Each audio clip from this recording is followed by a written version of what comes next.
Sr. Clímaco Ferreira da Cunha, boa tarde e obrigado por receber o Infofajans aqui na sua casa. Sr. Clímaco, o senhor que idade é que tem? 80 anos. 80 anos, uma idade bonita.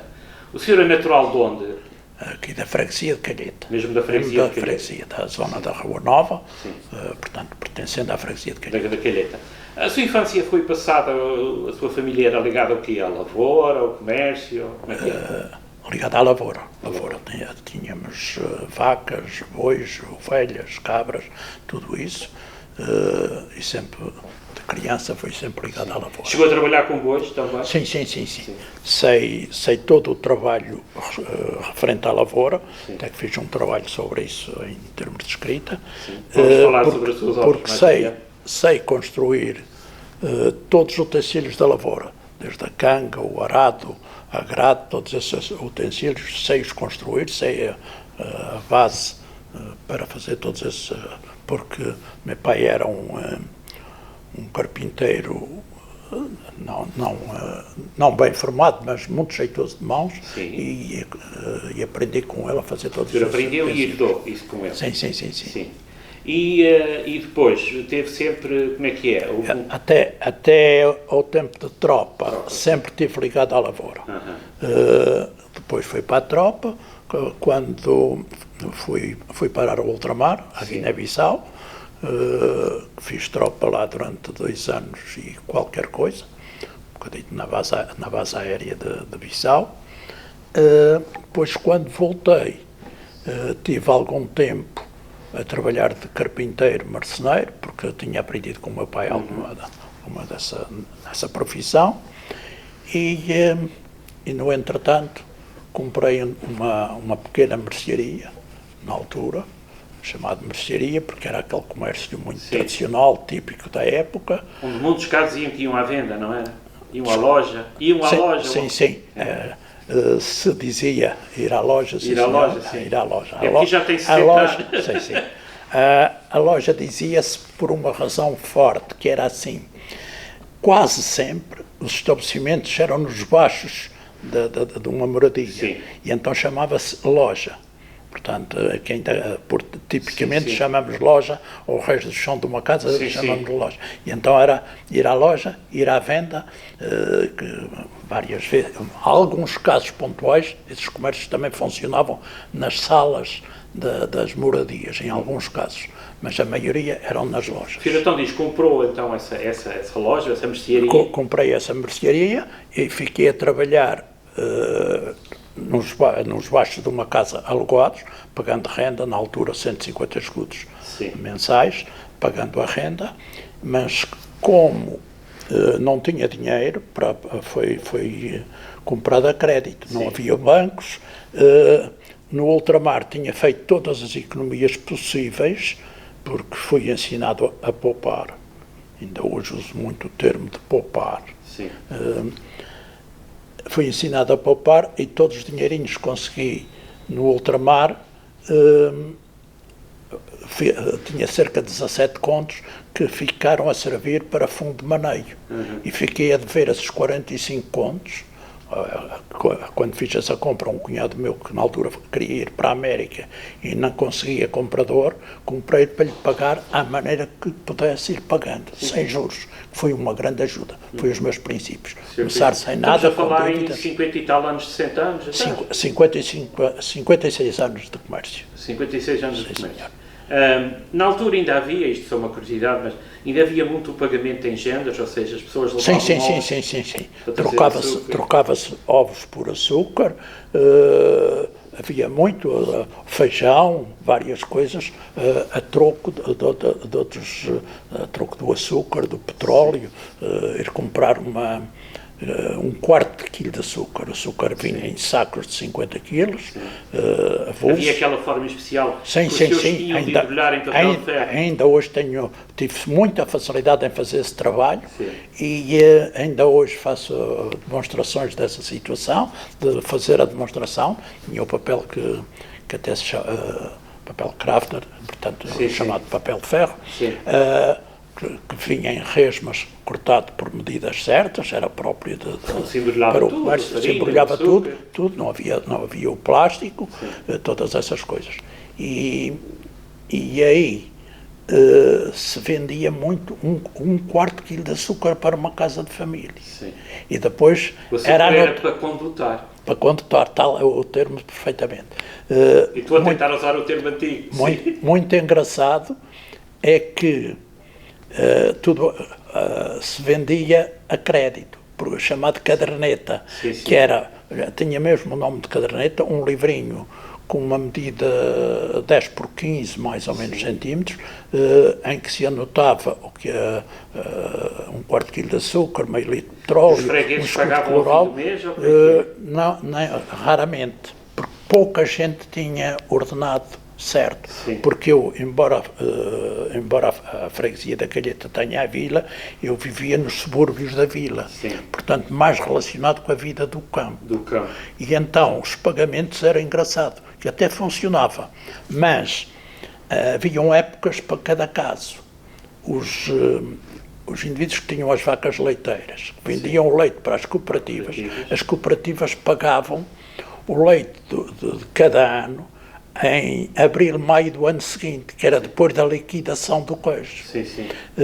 Quando eles recebiam, vinham fazer o pagamento. Nessa altura recebíamos dos indivíduos que tinham as vacas leiteiras. Pescadores, de outra forma. Pescadores dos barcos do atum, que recebiam mais ou menos em outubro, novembro, depois da safra da pesca. Esses pagavam em novembro, portanto tinha estas duas épocas. Depois tínhamos, pela época do Espírito Santo, também pessoas que vendiam uma vaca gorda, uma gueixa gorda para as festas. Sim. E que era desse dinheiro que depois pagavam as contas. Portanto, isto tinham épocas precisas, consoante a situação de cada pessoa. Eram outros tempos, outra forma de... Outras formas, que se vendia a crédito a pobres, ricos e remediados. Tive por lema vender a crédito a qualquer pessoa que me aparecesse à partida.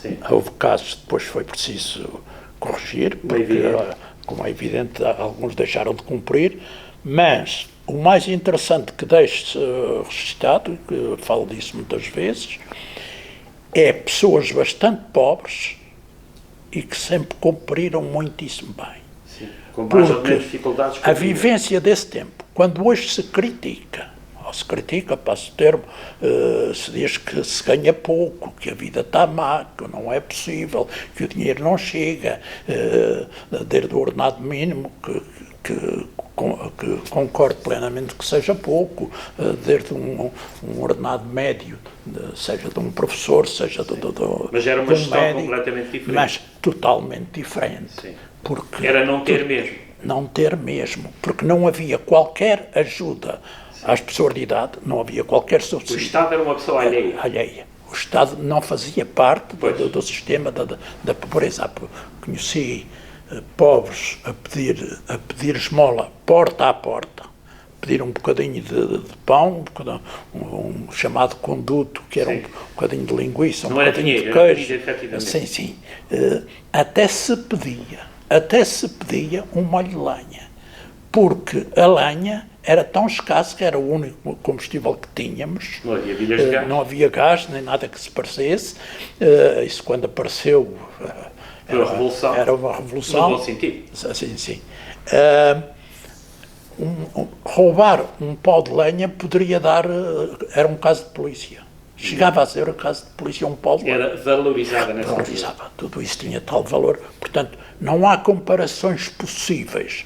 Evidente que o dinheiro tinha dificuldade em chegar, mas só se comprava o indispensável, que hoje a gente diz sempre que poupa, as pessoas dizem-me que poupam, mas tem desde o telemóvel, desde a televisão, desde a internet, desde os sapatos, porque andei de pé descalço até ir para a tropa, pé descalço, e eu usava um calçado da época chamada albarca, que era tipo de um chinelo, para alguns casos pontuais, mas a maioria pé descalço. Eu e praticamente Mas pé toda a descalço gente. literalmente. Literalmente. Então, essa expressão, literalmente sobretudo pé brasileira, descalço. Mas literalmente pé descalço, nas estradas que não havia alcatrão, estradas com queiram chamar cascalho, bagaço ou qualquer coisa, em que se parecia que magoava os pés, e que presentemente magoa muito, mas os pés estavam tão calejados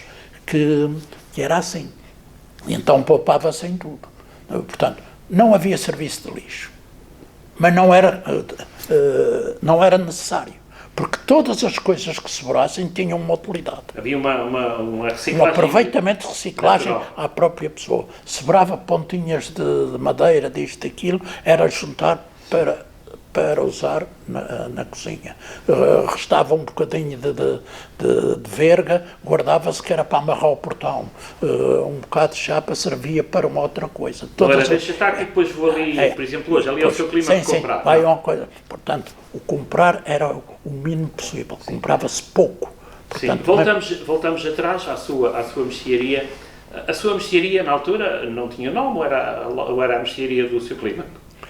Sim, em princípio era, depois batizei algum tempo mais tarde por Loja Progresso. Loja Progresso, sim, mais tarde. Loja Progresso, mais tarde por Loja Progresso. Sim. E continuou... Porque de facto, graças a Deus, por aí, porque fui progredindo lentamente, mas poupando, apertando, não tive férias, mesmo nunca fiz férias propriamente ditas, nunca tirei um mês de férias. Mesmo depois de estar bem instalado. Não comparando, como os lavradores dizem que as vacas dão leite todos os dias e, por conseguinte, não há férias. Não há férias. E o senhor teve uma vida assim. A mesma coisa. Os E já há 56 anos que a sua empresa tem? 56. 56. Os domingos e dias santos, até porque o horário era mais alargado, era das 8 às 8 da noite. Em princípio não havia hora de almoço, trazia almoço para não ir a casa, porque não tinha carro, para não ir a casa almoçar e voltar, que ficava ainda um bocadinho longe, não dava. Então trazia almoço e ia comendo nas horas vagas num quarto reservado que tinha para trás no estabelecimento. E era assim, portanto, mas as sobras de tempo fazia os meus quintais, sempre tive os meus quintais. Tive a minha batata, as cenouras, as alfaces, mais tarde, porque na altura até estas coisas da cenoura e alface não era muito usado. Era o nabo, a couve, a batata doce, e por aí fora.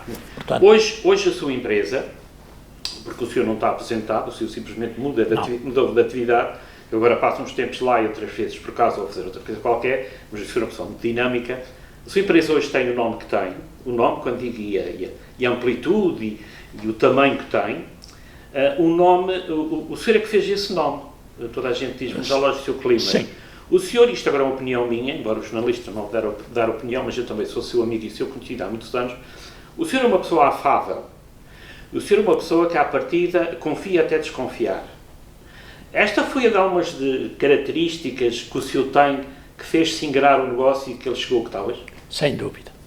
Tenho que lhe dizer o seguinte, eu sou uma pessoa um tanto ou quanto agressiva a priori, mas aprendi muito depressa que tinha que ter muito respeito pelo cliente, porque o cliente, num meio como é o nosso, um meio pequeno, um cliente é um amigo, e de todos os clientes que eu tenho, são um amigo. Tanto que eu tenho netos de pessoas que foram meus clientes, os pais foram clientes e tenho netos que são meus clientes. E tenho que lhe dizer aqui um pormenor, que para mim é uma grande honra, é que fazer 56 anos de comércio não é muito fácil lidar com as pessoas, porque há pessoas das mais diversas personalidades, bastante diferenciadas, e conseguir 56 anos de comércio sem estar mal com uma única pessoa. Todos os casos que aconteciam, porque acontecem, uma vez com razão, outra vez sem ser, mas conversando com as pessoas, com cuidado, com atenção, com respeito, consegue-se dar a volta e consegue manter essa pessoa como cliente. Cheguei a ir de casa, de propósito pedir desculpa a pessoas da sua casa porque de facto eu tinha errado. Isso é um gesto Cheguei a de fazer humildade. isso. Mas isso funciona no comércio. Sim. É um gesto de humildade. Aprendi a ser humilde nesse funciona, sentido. mas, Não tenho qualquer custo em pedir desculpa quando entender que o outro tem razão. Mas, embora o senhor talvez não se queira pronunciar, mas o senhor sabe que isso não é assim. Hoje em dia... Normalmente não é. Pronto. Normalmente não é. Não me quero também pôr num Sim. Não me estou a pôr num pedestal melhor do que os outros. Sim. Mas isto é a minha maneira de ser. Sim. Ainda hoje, com estes 80 anos, que me reformei aos 65 anos, que continuo... O senhor se reformou, se mudou de atividade. Continuo a exercer. Há 4 anos atrás, 5 anos aliás, tive um problema de coração, que já tinha tido antes uns problemas, estive internado na terceira durante cerca de 2 meses, depois tive o problema da próstata, foi preciso operar a próstata, mas demorou algum tempo, fui alcaliado, depois infectou, tive problemas sérios, andei aqui terceira São Jorge, terceira hospital e centro de saúde. Mas hoje está novo. Comecei a ver que a coisa andava um bocado para o torto e lembrou-me que ia ver Menino Jesus, como se costuma dizer, sim.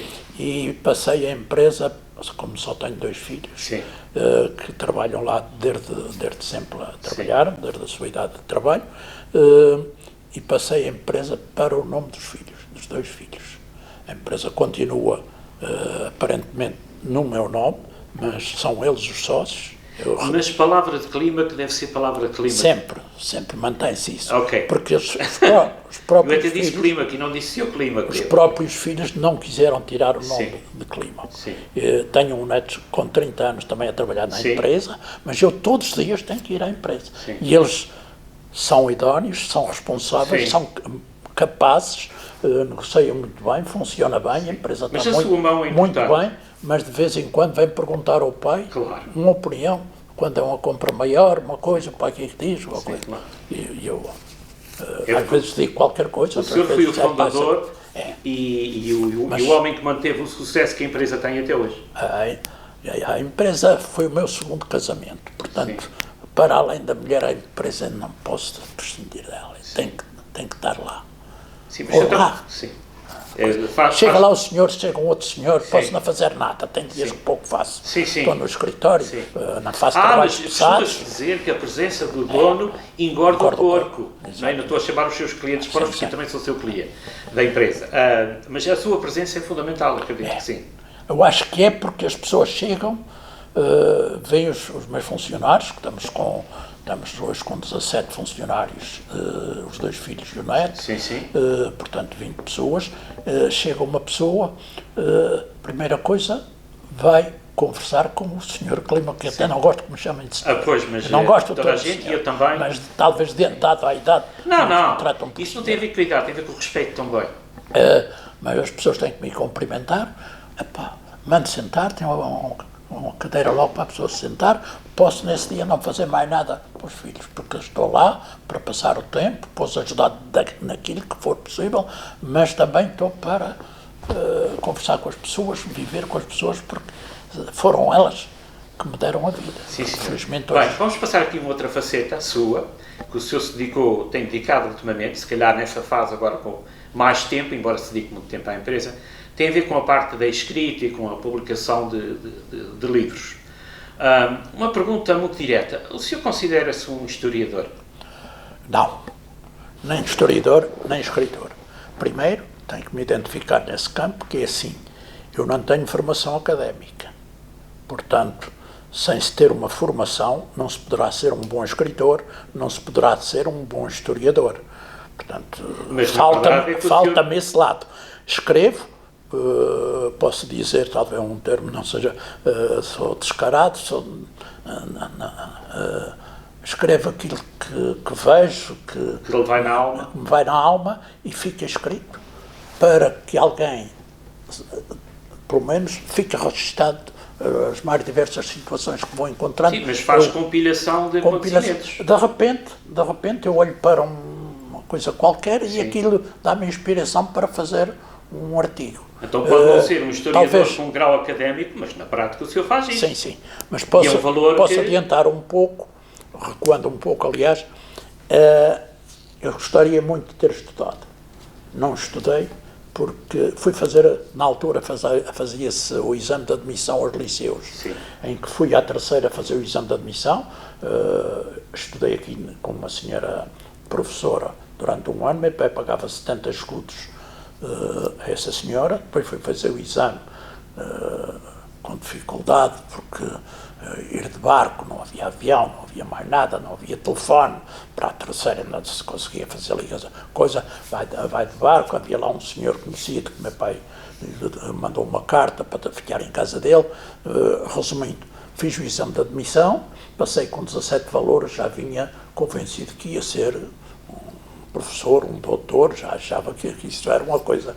Depois, sempre a dizer ao pai estudar, o pai, em dada altura, já perto da época de começar os estudos, até numa hora de refeição, que hoje também não se utiliza isso, a hora de refeição para a família conversar, que isso era uma prática que isso era um bom hábito antigo que agora não existe. O mundo moderno também é mais sobretudo à hora da ceia, à noite, com o candeeiro petróleo, coisa, o pai falava, a mãe falava, conversávamos uns com os outros, havia uma conversa familiar, enquanto que hoje na conversa familiar não existe o telemóvel a falar de um para o outro, pronto, mas isso é uma à parte. Sim, não é uma à parte, mas é uma realidade. Mas é uma realidade, uma realidade.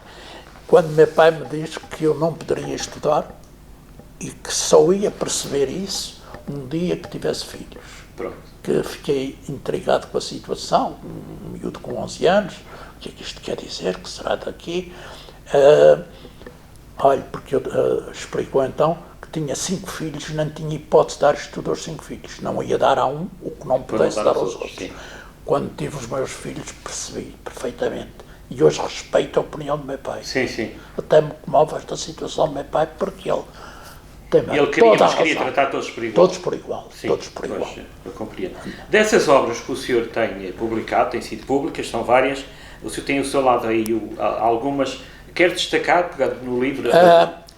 Quando vou para a reforma, eu fui guardando, tinha muitos papéis, muitas coisas, porque eu sou muito organizado em papel, tinha uma gaveta cheia de papelinhos, recortes de jornais, que iam aparecendo, que foram as coisas que foram grandes, e compilando aqui, dali, da acolá, fui compilando isso, e quando se chega à reforma, passei a estar mais liberto, porque dei a responsabilidade aos filhos, e já se não queria ir uma tarde não ia, só dizia a eles, olha, esta tarde não vou aparecer, tinha tempo a fazer os serões, isto e aquilo, e dediquei-me a escrever determinadas coisas.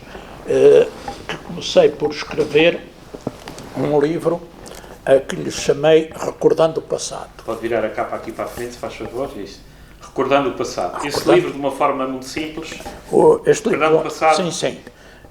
Vai ditar logo, começando por aqui, vou-lhe falar aqui meia dúzia de artigos. Sim. Portanto, um artigo chamado O Avental da Avó, porque me recordo muito da minha avó, com aqueles aventais grandes que serviam para tudo, portanto protegia a roupa, porque pegava com a ponta do avental, segurava o caldeirão que estava quente, e por aí fora que faço uma demonstração sobre a situação do avental. Depois, a criança no século XX e a sua evolução. O que era nascer uma criança naquele tempo e como era a sua evolução, como era tratada. Portanto, nascia uma criança acompanhada por uma parteira que não tinha qualquer curso, quase sempre uma velhota de pé descalço, tinha experiência, maltrapilha, e que acompanhava o nascimento. Agora, para ter um parto, precisa 2 médicos especialistas e mais não sei quê, porque senão não se podem fazer partos. Quando vem dizer dos hospitais que vão fechando a parte da obstetra, naquele tempo era assim. E lá se chamava um médico. Era a senhora mais perto, que era a parteira. E pronto. E era assim. Depois, a escola em meados do século XX, como é que era ir à escola, como é que a aprendizagem, 50 alunos, um único professor, não tinha assistente, não tinha mais nada, 4 classes, e tinha que levar da quarta classe alunos a exame, um único professor ou professora, que tinham que utilizar o sistema da régua, de castigos, etc., etc., para que se conseguisse fazer isso. Estaria mal, talvez, em alguns casos, quando eram exagerados, mas acho que ainda hoje fazia falta algum... Por quando em vez, não é? Quando em vez. Quando em vez, sim. Não como na sua apologista dos castigos, sim. Coisa, mas não dos exageros, que também existiam. Aí está fora de questão. Mas precisava talvez aqui ou ali um bocadinho. O termo deite-me a sua bênção, não sou, o senhor já sou desse tempo, pediam a bênção aos pais, os avós, os tios. Respeitava-se, tratava tudo por senhores, por aí. Até havia uma forma interessante de dizer que era pai sua bênção. Pai-se a benção. Pai-se a benção. Esse artigo explica esse pormenor. Explica esse pormenor. Eu vivi esse pormenor, embora tenha durado pouco tempo nessa... Depois...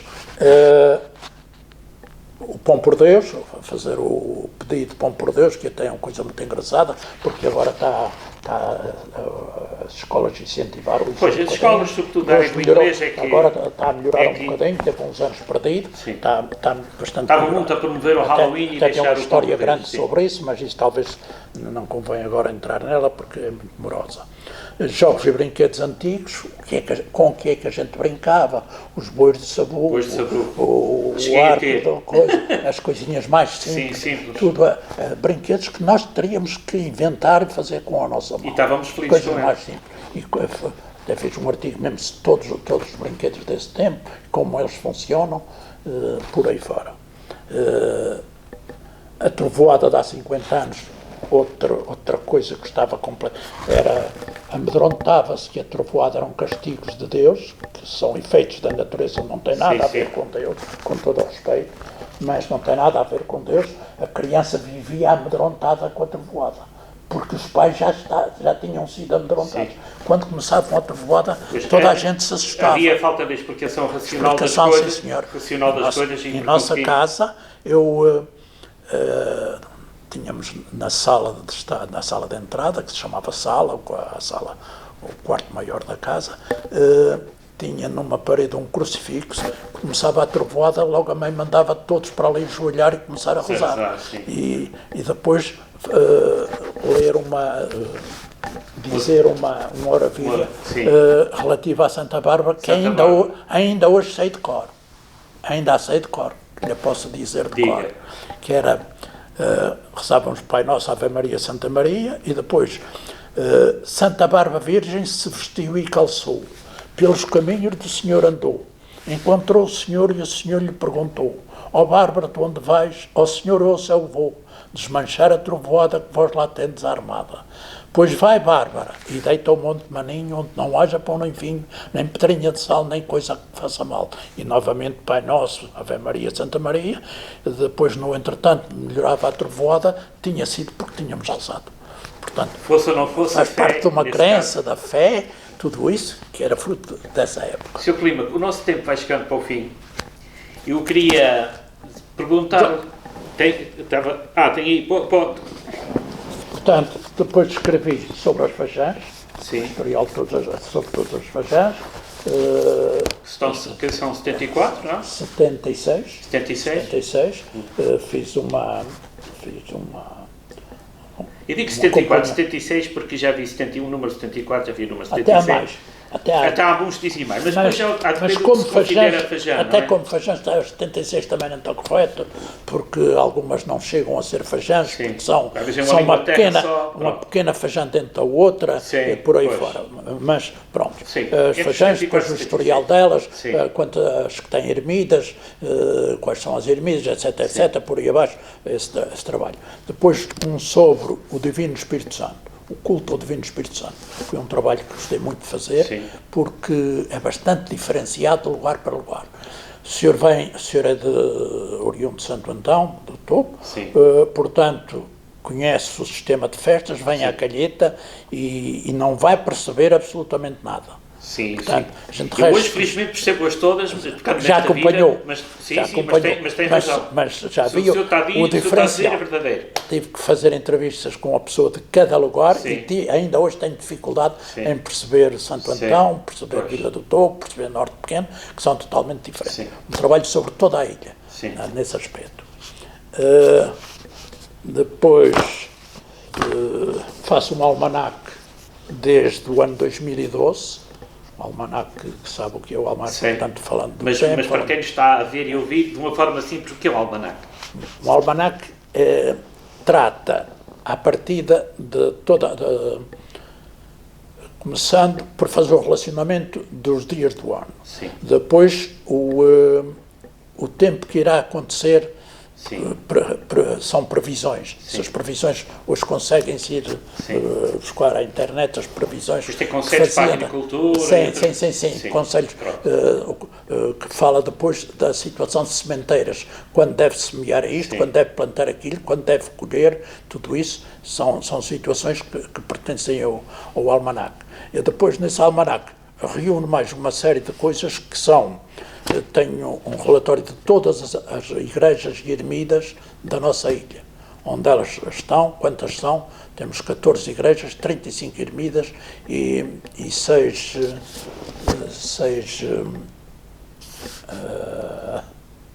pronto, escapou. O que é certo, isto, por aí fora, o almanaque consta mais ou menos isso. E faz todos os anos, não? Todos os anos. O crescimento dos dias, por meses, o recenseamento das populações, os feriados obrigatórios, feriados regionais, os cálculos para as chamadas festas móveis, que se consegue qualquer pessoa, depois de conhecer este cálculo, sabe para o ano quando fica o chamada. Sim. São essas as festas móveis. Sim. Os signos do ano, as fases da Lua e o prognóstico do tempo e por aí fora. Seguindo, uma recolha de lendas que não passam de lendas. Mas eu costumo dizer que uma lenda é sempre uma história interessante. Pois, torna-se uma história interessante, isso sim, mas que não tem qualquer cabimento. Eu não acredito em nada. Mas a lenda serve para justificar alguma situação, não é? Nem sempre. Aquilo obrigava... não é investigador, não é o historiador, mas ao fim e ao cabo está sempre metido nisso. Obrigava as pessoas a acreditar em determinadas coisas e que depois eram dominadas por aí. Agora, o que eu digo das lendas, as lendas são narrativas fantasiosas, transmitidas pela tradição oral através dos tempos e são meramente factos irreais, produtos da imaginação aventureira do ser humano. Portanto, as lendas aparecem em todas as culturas com maior ou menor intensidade, como acontecimentos misteriosos e sobrenaturais, e por aí abaixo. Portanto, não passa disto. Mas tenho aqui 40 lendas, todas de São Jorge, e que não se podem acreditar nenhuma. Porque elas são ditas de tal maneira que... Mas são lendas. Crenças, muitas baseadas no seu Espírito Santo, que não podem ter... Não podem ter veracidade. Tem a justificação. Mas tem a sua. Justificação, que neste caso também há aqui uma questão de fé. Era uma questão de fé. E a explicação do inexplicável. Sim. Depois faço um roteiro sobre a nossa ilha, que tem toda a situação da nossa ilha. Um roteiro... Sim, sei o que é um roteiro, mas neste caso é um roteiro pela ilha... roteiro turístico... Um turista que chega, aquilo que deve visitar. Faço um relatório ao pormenor o que ele deve visitar devido até em 3 dias, para fazer esse relatório. Depois falo da descoberta, do povoamento, da Direção Regional de Turismo, do relevo, já adquiriu esse livro ao senhor. Os concelhos, as vilas, superfícies. A Direção Regional de Turismo ainda não adquiriu esse livro ao senhor? Há pouco interesse, muitas vezes, em determinadas situações. Não, eu não estou a dizer isto estou a dizer isto com... Mas é sim. Com sentido de responsabilidade. Distâncias entre as freguesias, que andei aqui com o Jeep a marcar distâncias entre as freguesias, distâncias entre ilhas, isso depois então fui apanhado coisa, distâncias de São Jorge a vários portos dos Açores e até Lisboa, portanto, do Porto das Velas a Lisboa são 890 milhas. do Porto da Calheta a Lisboa são 879 milhas. E por aí fora... Essa não serve para o navegar do dia-a-dia, mas é uma curiosidade. Pois. Censos de cada ano, e depois lá tem o relatório de conhecer a Ilha de São Jorge, e vai por aí abaixo residências, hotéis residenciais, com números de telefone identificado, 86 ribeiras que fui encontrar na nossa ilha, todos os nomes delas e onde elas se encontram. 86? 86, cheguei. A nossa orografia, de facto, permite que haja muita ribeira, mas não, eu não sabia que caça, era 86. flora, a fauna marinha, ilhéus, algares, grutas, pontes, morros, identificados e etc. por aí fora. Portanto, muito demoraria para explicar tudo. Sim. Uma história sobre o nosso café, pego na palavra café, que tínhamos na Fajã. Nosso café, o nosso grão de café. E fui buscar a origem do café, como chega a São Jorge, porque chega a São Jorge, sim, como se desenvolve em São Jorge e fica parado anos e anos. Tem uma história muito interessante, a história do café é muito interessante, porque o café chegou a ser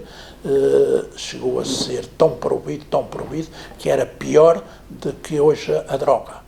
Porque passar plantio de café de um país para outro dava forca. Portanto, o que era o café, isto baseado pela lei da Igreja, que diziam que era a planta do diabo. Portanto, isso, as pessoas ficavam mais eufóricas, não sei o quê. De facto, quem bebe café, eu não bebo, mas toma um café, fica mais espirituoso. Pois, fica. levavam a isso, depois tem muito historial sobre esta situação. As nascentes da água da coisa, o carnaval que fala um pouco a origem do carnaval, o carnaval brasileiro, o carnaval continental aqui e ali, São Miguel, depois o nosso carnaval típico de São Jorge. Foi sempre um carnaval muito simples. Sim.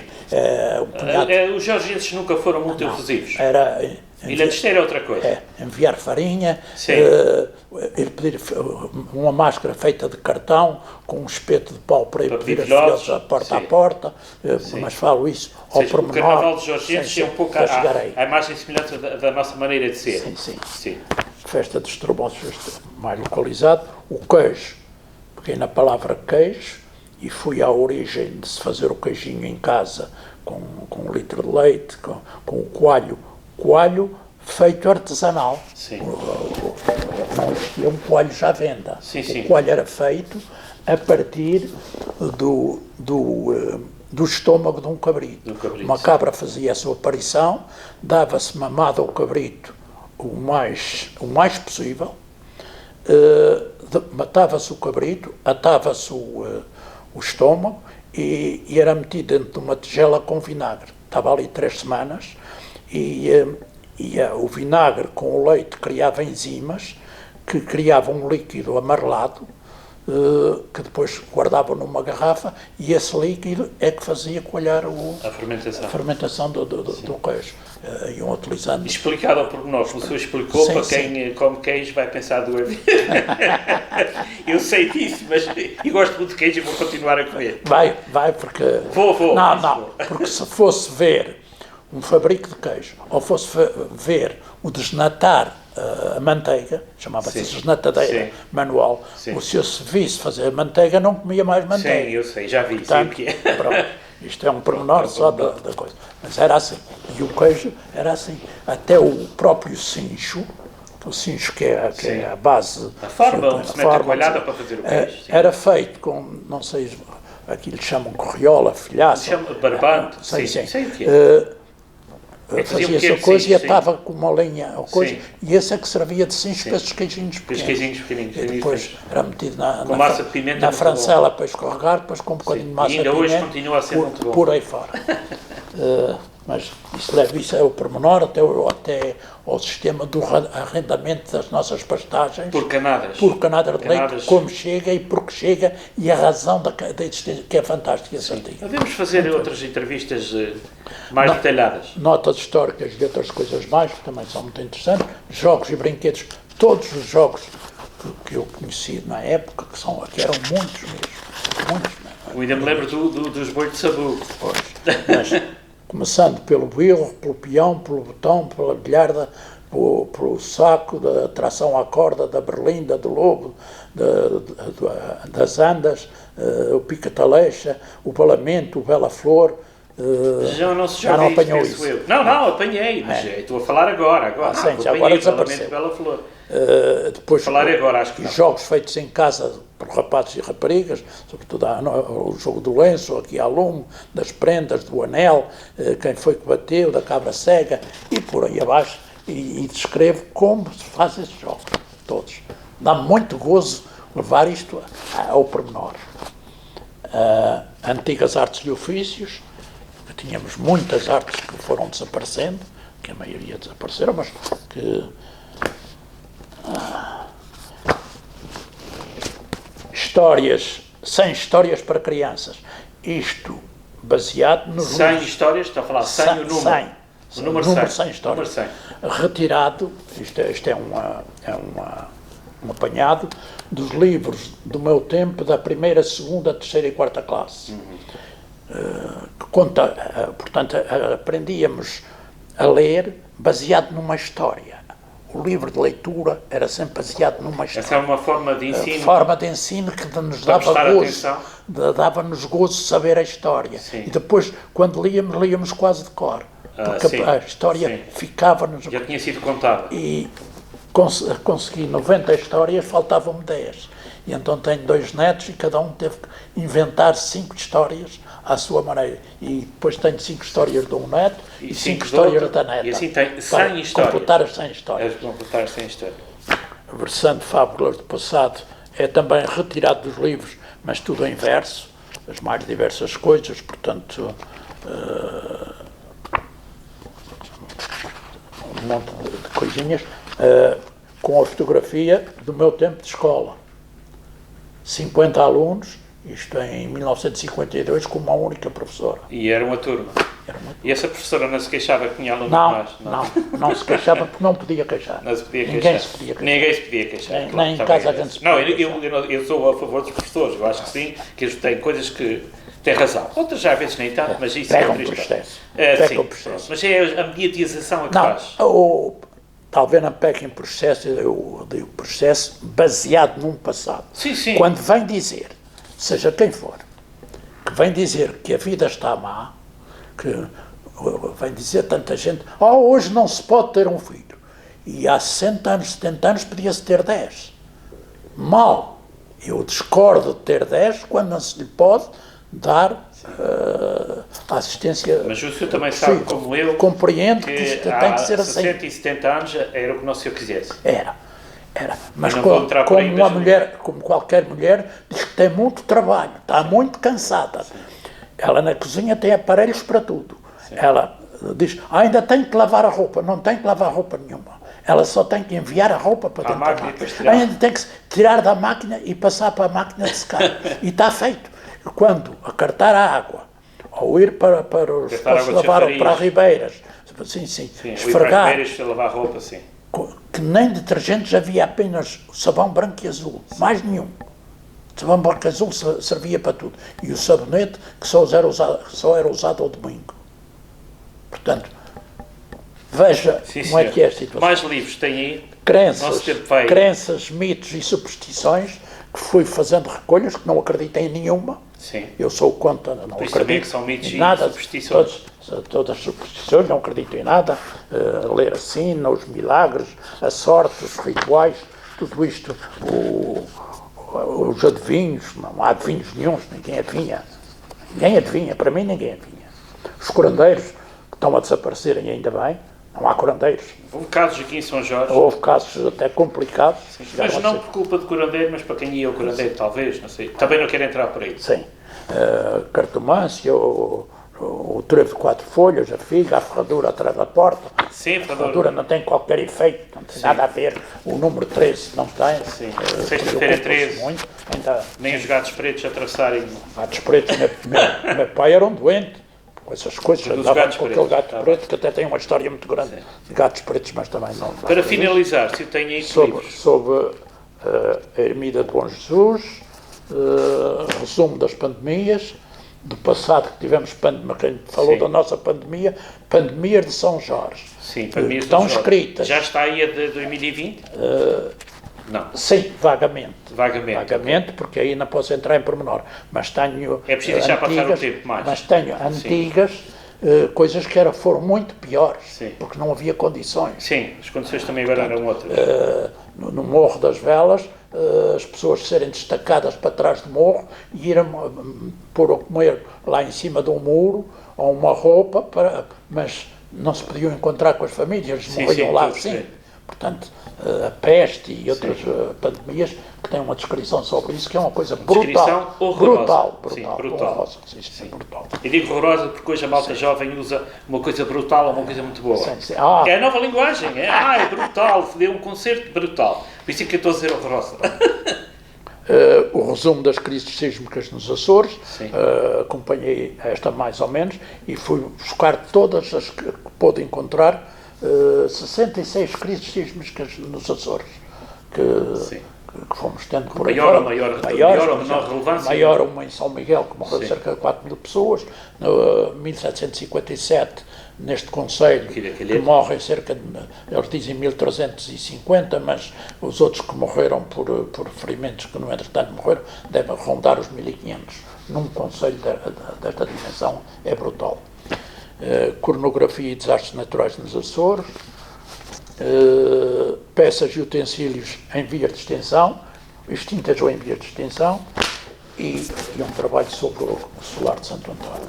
Sr. Clímaco, eu, em meu nome e em nome dos que o vão ver e ouvir, durante estes 46 minutos, que diz aqui na máquina, que o senhor esteve a falar e muito bem, o meu agradecimento por aquilo que o senhor tem dado à humanidade, à Ilha de São Jorge, pela sua forma de ser, de escrever, de falar com todos e de fazer amizades com gente da minha idade e jovens, porque o senhor é muito meu amigo, mas também é muito meu amigo da minha filha. Sim. Portanto, o senhor é um intergerações de relacionamento. Eu tenho Por isso eu quero dar esses parabéns e agradecer de uma forma pública aquilo que o senhor tem feito e vai continuar a fazer pela Ilha de São Jorge. Gosto de ser assim, não é mas por natureza, quando fala da sua filha, falo de qualquer pessoa nova, crianças, as crianças... Sim, eu sei que vocês são conhecidos e amigos, são de outra geração. E sinto isso fantasticamente, vou pela rua e os miúdos dão à mão, fazem um sorriso. Sim, claro. Isso é fantástico. Sim.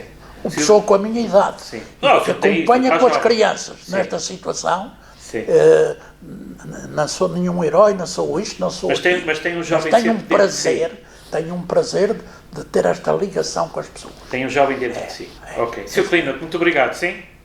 Eu é que agradeço.